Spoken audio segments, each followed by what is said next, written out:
Good afternoon and welcome back to Gulfstream Park. Thank you for joining us on this special Martin Luther King holiday and on Gulfstream today. And a good day indeed. We are only off the turf for one race today, and that is race 5. But overall, the full fields, they stay pretty much well intact, and a pretty interesting card today as well. Yeah, looking forward to it. It's been a lot of racing over the weekend, some good racing for sure, and see how things play out the last day of the weekend.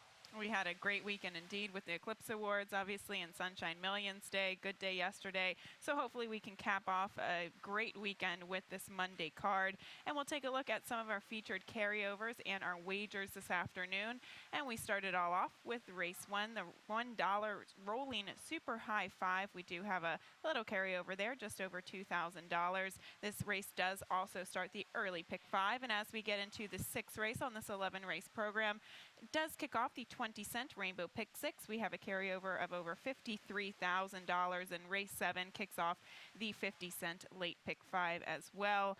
And a good, interesting sequence altogether. Race 1 starts the early pick 5, and as usual, you have a ticket. I do, and I'm going light early, and I'm going to press it up a little bit late and take obviously a little bit of a shot in here. I don't like the horse that's currently 1-5. Now, obviously, April Rose is not going to be 1-5 when we get to post time. I think there's a very good horse to bet against. I'm using the logical other horses, the 5 and 6.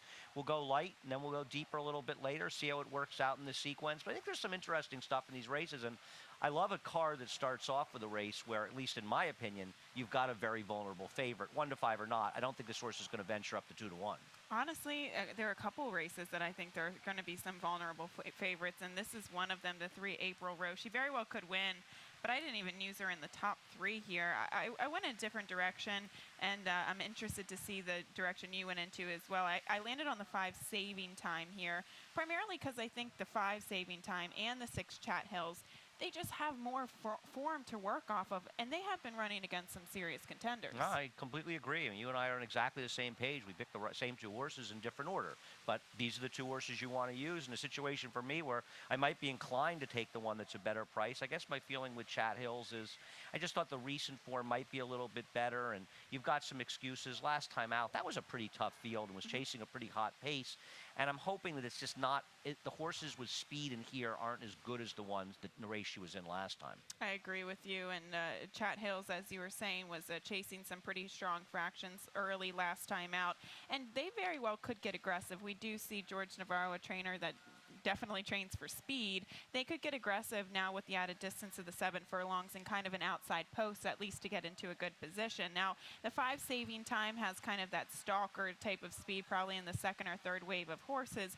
But again, a subpar performance last time out. We saw how Mom's Laugh came out and ran very well outside of that race. So again, between these 2 fillies, I do think they're coming out of the stronger races. I agree, and also you got a rider change in the 5. I don't think it'll hurt. As far as April Rose, who really has to be talked about it here, the thing about her is that she looks a lot better because of turf races. If she just had her debut, a win in a maiden $40,000 race off the turf at Monmouth Park last summer, and she got a 61 buyer fig, who would possibly be betting her in this race against horses like the 5 and 6? Arguably, she should be double-digit odds, not the favorite. And I think that she's a horse that people aren't really looking at that closely and making a heavy favorite and just sort of assuming she's going to win. What about her makes her so good? I don't know. Her debut performance, obviously it was a nice win, but it was originally scheduled for the turf. It was rained off and run on the main track. From that race on, they actually tried to get her back to the turf. She's raced on the turf. I'm not crazy about her. She very well could win. We also have an interesting horse who I picked 4th in here, who's coming off a very, very long layoff for trainer Graham Motion with the 1 Cool Tears. Yeah, we have a stat for Graham Motion, and Graham's a terrific trainer, but coming off layoffs in general, his horses need a race. And as you can see from the stat, coming off a layoff of over a year, he's just 3 for 44 with a 59-cent ROI. He's 1 for 17 in the dirt, and obviously Cool Tears, another horse who ran a slower fig, that can improve, but maybe need a race. And the reality is, Cool Tears and April Rose, on their dirt races, they're just, they have upside, lightly raced horses, but they're just too slow to likely beat both of the 5 and 6. I agree. A very nice race to start off the pick 5. Indeed, we'll move on to the 2nd race on the card at 16,000. Non-winners of 2 lifetime condition, 7.5 furlongs on the turf as well. And another horse who very well could be a vulnerable favorite. The 2 Golden Canyon should be well bet for the connections alone. Todd Pletcher and Javier Castellano. Yeah, you know, this is a hard horse to know exactly what what to do with in this race, because you just don't know if this is really going to be a turf horse. But you know what? It's a Giants Causeway sire. They're not that familiar with Malibu Moon. It's hard to look at the pedigree. There's one turf winner in the second generation. The Dam wasn't very much horse. I'm going to use this horse, but I certainly don't trust the horse. I don't trust the horse either, and I believe we have a little statistic for this horse as well. First time for a tag, first time on the turf over the past 5 years for trainer Todd Pletcher. 0 for 9, 5 horses in the money. Yeah, I mean, 5 of them hit the board, but 6 of them were short prices. 3 of them ran second. It's just like 0 for 9. It's not a huge stat, but it's not like he's run 12, 13 of them, and he's won with 4 of them, which we see a lot with Todd. They're sort of horses that he's taking a shot with. Doesn't mean it can't win. I thought that One-Eyed Ray, the 5, would take a lot of money in this race as well. And I wanted to show the stretch run of One-Eyed Ray's last race to talk about that horse. So this is a horse that both you and I have thrown out, and I'm guessing for similar reasons. I don't believe this is a router. He had his chance to win a route November 28th at Aqueduct when he got a terrible ride and was restrained on the front off the lead when he needs to go to the lead. He didn't have the speed to keep up last time, and I'm not sure he has the speed to be the speed in this race either. And I don't see him winning a route race, a 2-turn race, I should say, unless he's able to control on the front end, and I don't believe that's going to happen today. You could see it was a perfect trip last time out. It was against similar company as well. He comes back to the 2 turns as well today. And new connections. And again, you get trainers as well. Mike Trombetta, who does very well with turf horses, turf sprinters or routers. And Mike Maker, who does very well with his turf horses as well. And this horse, I would say if he had a little bit of an excuse last time out, I would maybe respect him a little bit more today. It was terrible. He had no excuse. I couldn't find any excuses for him. I thought he had an absolutely perfect trip and agree. You and I agree on the One Spring Action. I'll let you talk about why you picked this horse, and if I have any other reasons, I'll fill in. Well, the One Spring Action last time out, again, I think that last race is a little bit of cause for pause because you have to question what direction this horse is going in. But you look at his back form, especially on the turf at Del Mar Churchill. He was racing maiden special weight company, and those races are strong enough to be able to beat the rest of the field. He should get a really nice position down on the inside with Tyler Gaffleone. The blinkers do come off. He should be able to rate from off the pace. Honestly, it's kind of picking by default, quite honestly, because I don't like the 2. I don't like the 5. There are a couple other horses who I think will be decently bet, and I thought this horse hasn't been on the turf for quite some time, but if he can duplicate those previous races, he should be tough. Well, that's my feeling. My feeling is there's a chance that this horse's best races are on the turf, and he hasn't been on the turf. He was rained off at Woodbine 3 races back, and they ended up on the synthetic. But I think this horse might just be finally getting the right surface, and I'm hoping he's a little bit dirtied up because he's been running on the wrong surface. Okay, and looking at one other horse, the 8 As I Know It.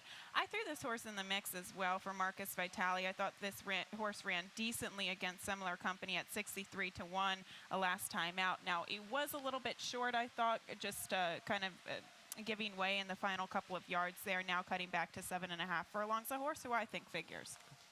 We'll move on to the third race, maiden 12,500 event, 6 furlongs on the main track, and the 1 Frank Star at 4 to 5 from Michael Petro to the inside.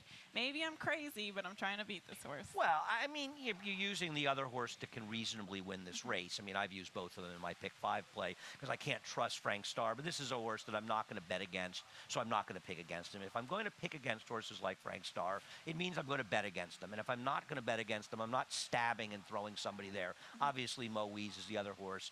Frank Star has a lot of questions to be answered. For what it's worth, 180-day plus layoffs on the dirt over the last couple of years since Mike Petro's been training for Frank Calabrese. He is 3 for 6 with a healthy ROI. So when he's 2 for 3 at Gulfstream, he brings them back. If this horse can still run at all, it's going to lead and it's wiring the field.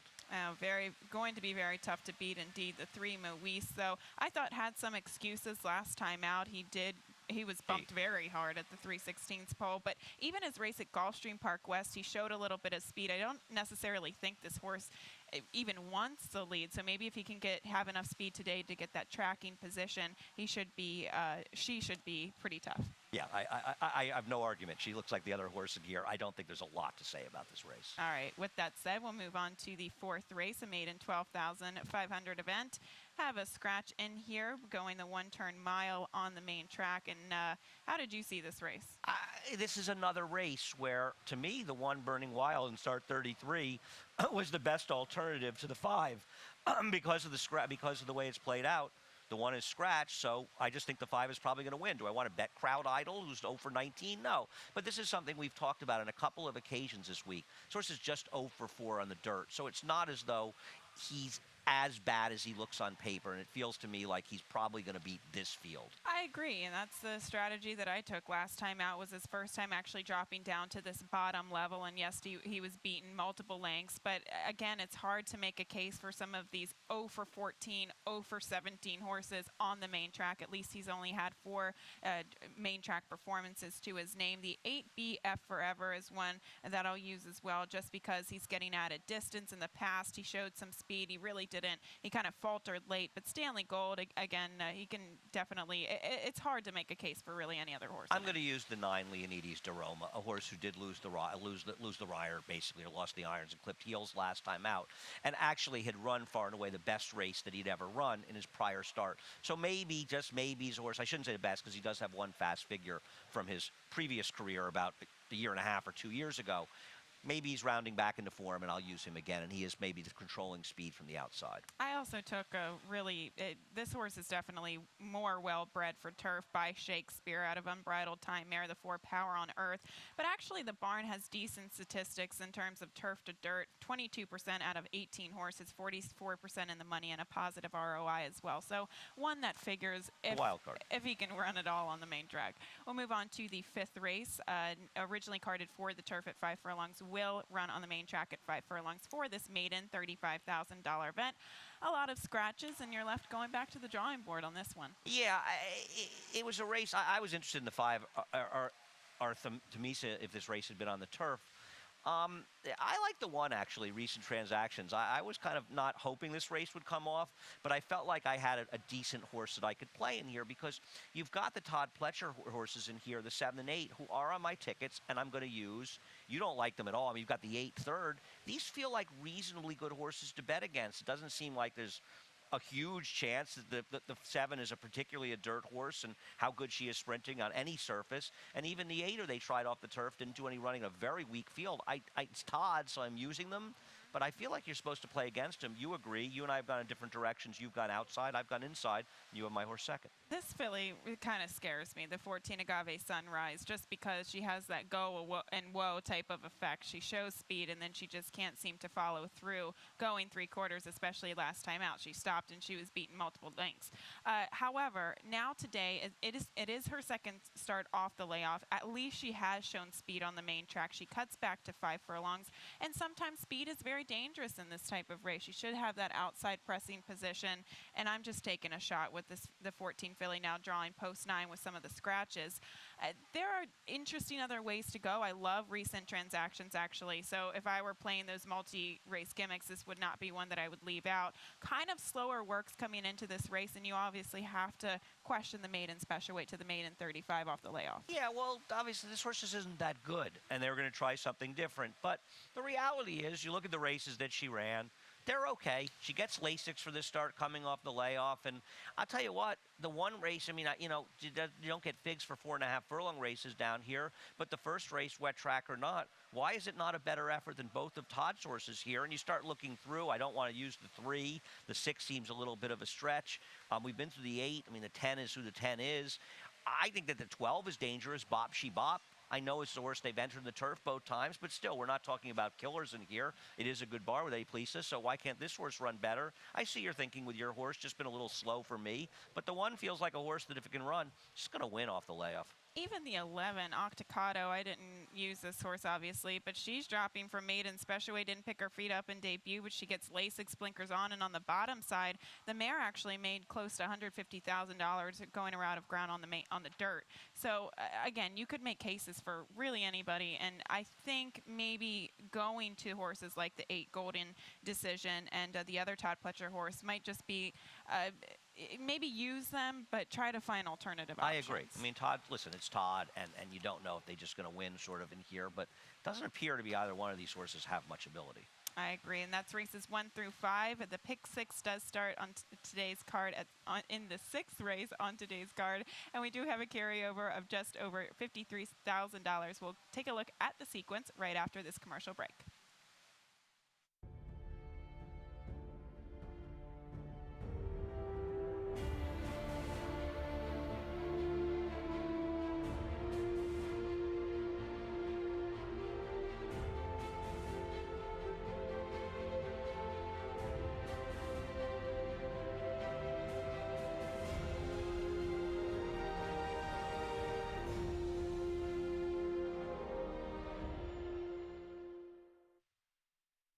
Welcome back to Gulfstream today. Now taking a look at the Rainbow Pick 6. I think you and I might have different opinions here on the 6th race, which definitely scares me. We'll take a look at my ticket, $72 ticket, using a couple different horses to start our way off, and Keen off of the 12 horse in race 10. I think she's coming out of very good races and very fast indeed. So Keen off of that horse. I could have used others in there, but again, trying to make this ticket a little bit more reasonable. So we'll take a look at the race to kick us off.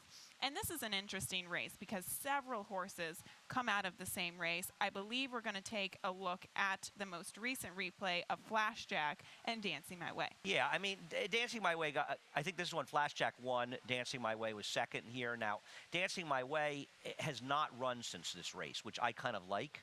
Whereas Flashjack has come back and run another race. It didn't run badly in that race, but I kind of like that Dancing My Way's had some more time.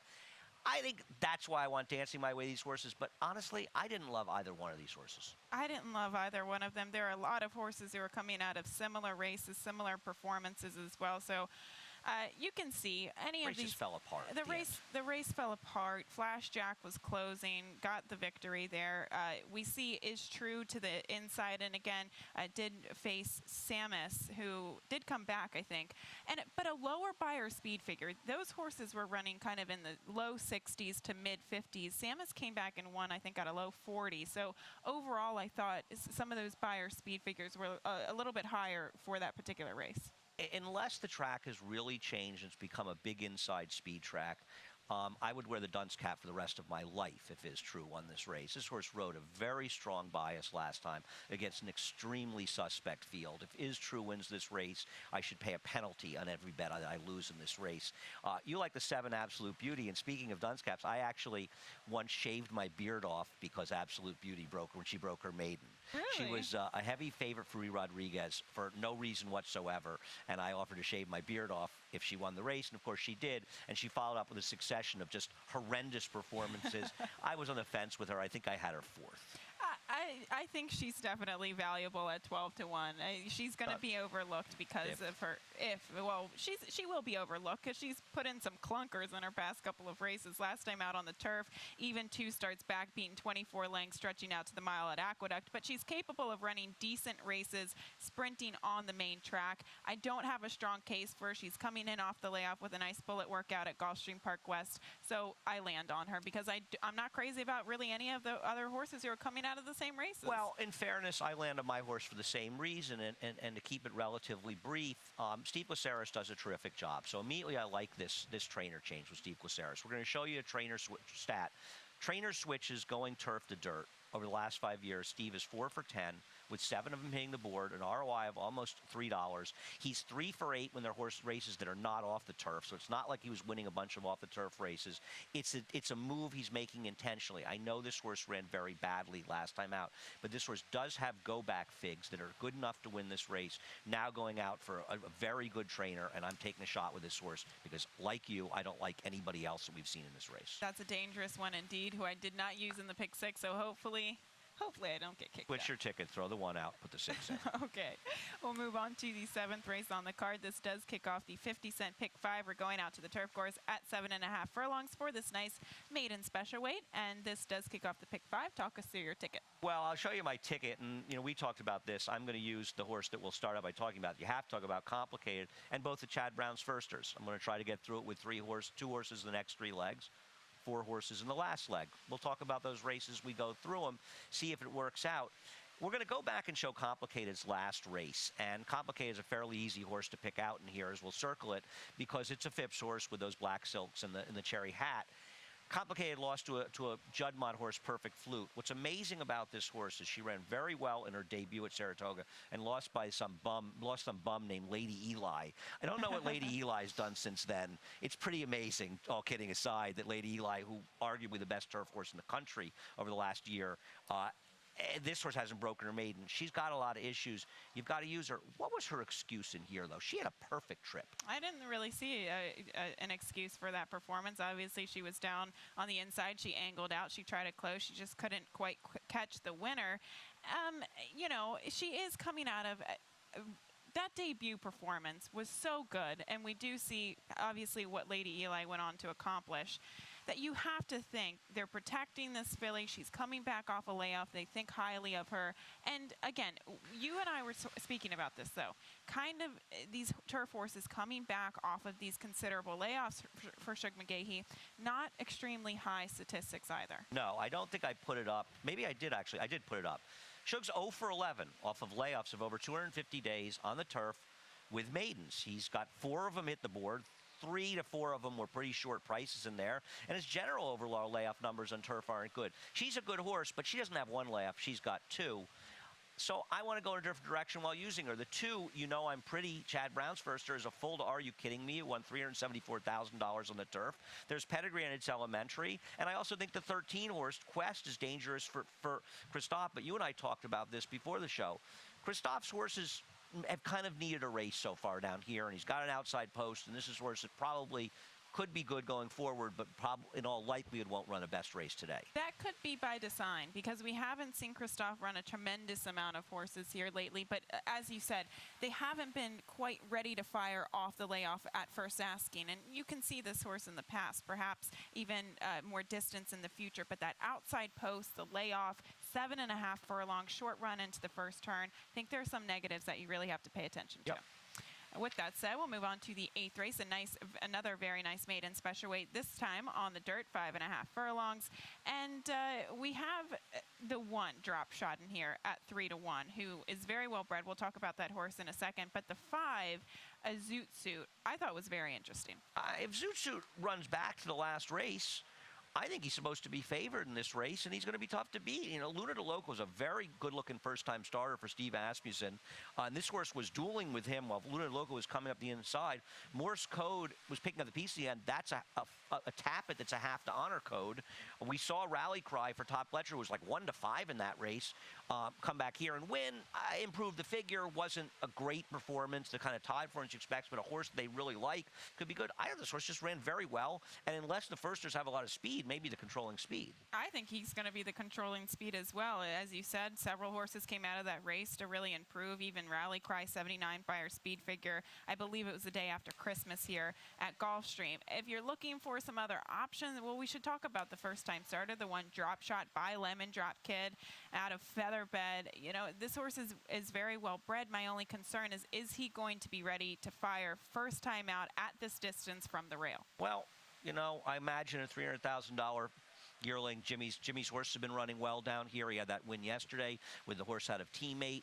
I'm scared of this horse. Featherbed was a good horse that Todd raced, and I think this horse is very, very dangerous. You don't see Javier ride a lot for Jimmy, and that's probably a good sign. So I wouldn't let this horse beat me. I wouldn't let this horse beat me as well. I use this horse in multiple race gimmicks, and even Featherbed really liked Gulfstream. Some of our best races were here at Gulfstream. Some of the foals, though, my only concern with that, they took a while to really develop. One of them being Dynamic Impact. He took a couple of starts to finally start winning his races. Lemon Drop Kid at 5.5 furlongs, exactly. too. So that was my concern. But the 4 Zapcat, I took a shot at first-time starter by Pioneer of the Nile. I threw this horse in. But the 3, I'm interested in this horse as well for Nick Zito. Yeah, this horse was involved in the pace, and it wasn't a super strong pace, but it was a pretty good race. Sheikah Sheiks is okay. Portfolio Manager, Gift Box, that was a decent enough field. That horse could be dangerous for Nick. And Lex Vegas, Brian Lynch, first-time stars. I have a world of respect for Brian Lynch and the job he does. And if this horse takes money, Lex Vegas, I'm going to wish I had him in my pick 5s.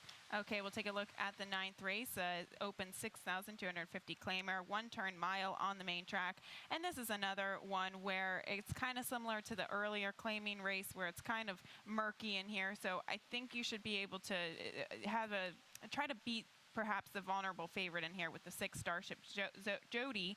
2 to 1 on the morning line in here is coming out of better races, but coming out of a lot of turf races. I agree. This horse does have dirt races, though, that are okay. What's interesting about this horse, though, Starship Jody, and I've got her second, and I hear what you're saying, and she is going to be a shortish price.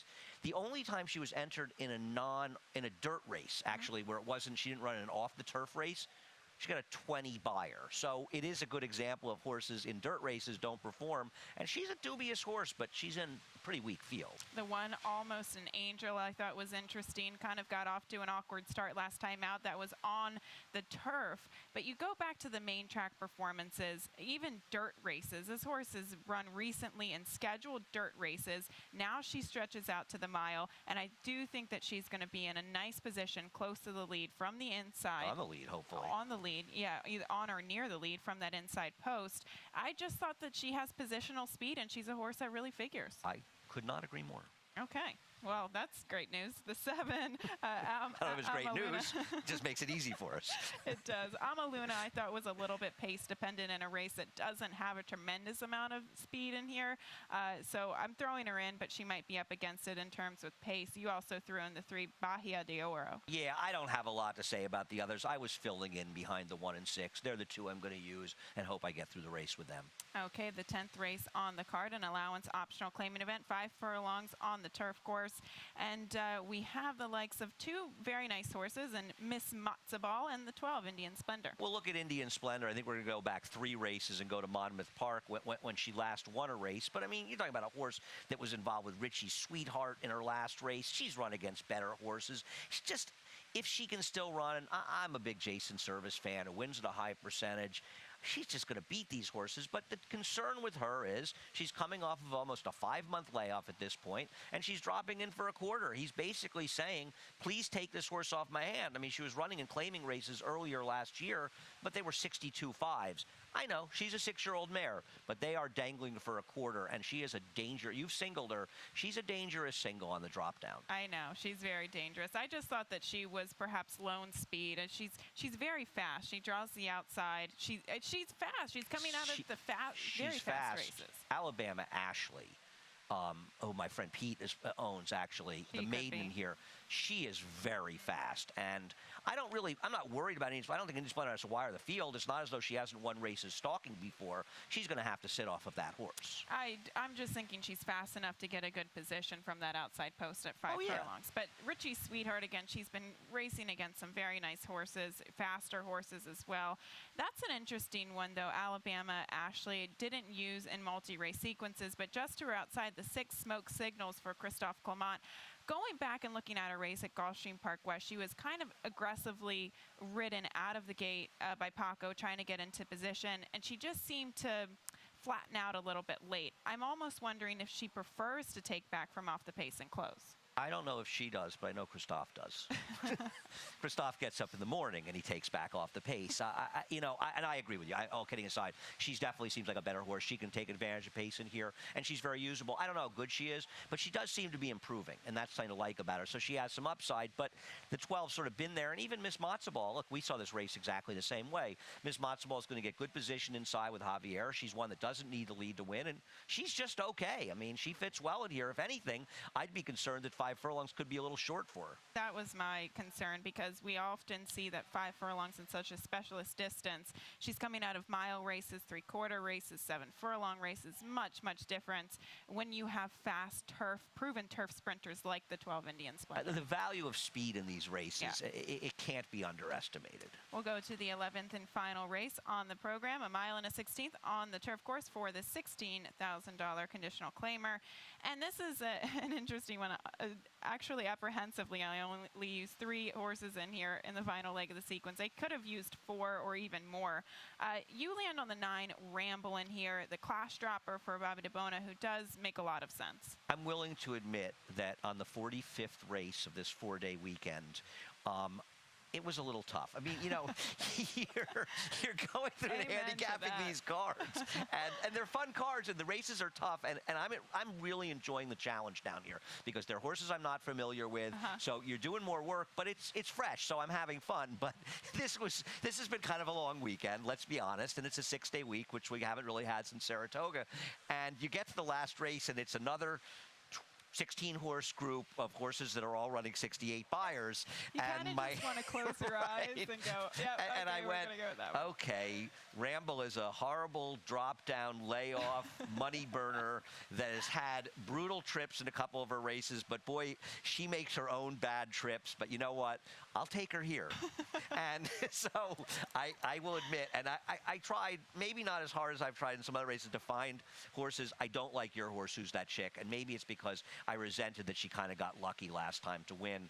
And I think with the 13 horse in this race, it's not going to be easy for her, because I'm not saying she needs the lead to win, but she won last time because she was given the lead. Yeah, I don't think she needs, or I don't think she's going to make the lead by any means. And if she does, I don't think it's going to be a good position for her, because the 13 to the way outside, and I think will send from the outside to try to get. She'll be in front unless she falls down. Yeah, out of the gate. she'll be in front. And Who's That Chick, I thought, could just get that stalking speed. But is there anybody else to go with the 13 Storm Sense? That is my concern. No, she scares me. We saw Storm Sense 2 starts back going the mile and a 16th, where Who's That Chick came out of, who made the lone lead, and she went all the way. However, she did draw a better post that day. She was down on the inside. She was aggressive.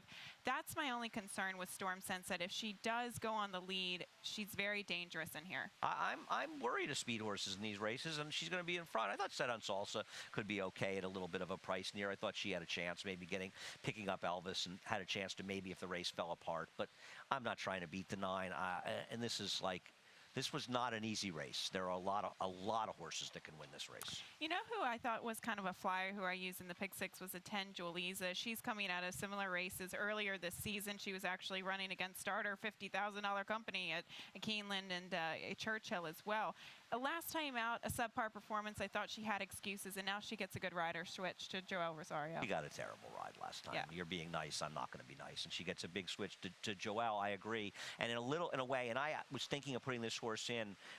I'm a little bit biased because I think Julissa is not very good, and I'm still annoyed that I couldn't book her at 4 to 5 at Churchill Downs that day, because she was coming out of terrible races at Saratoga where she was way dressed up, but she did have a trip last time. Okay, well, that's races 1 through 11, and that's enough talking for us for now. The Pick 6 does start in today's 6th race on the program, a carryover over $53,000, and we do have a carryover in that rolling super high 5 for today's first race, so get to handicapping. We're just a few minutes out. But first, Larry Colmus will be up next with scratches and changes. Thank you once again for joining us here on Gulfstream today.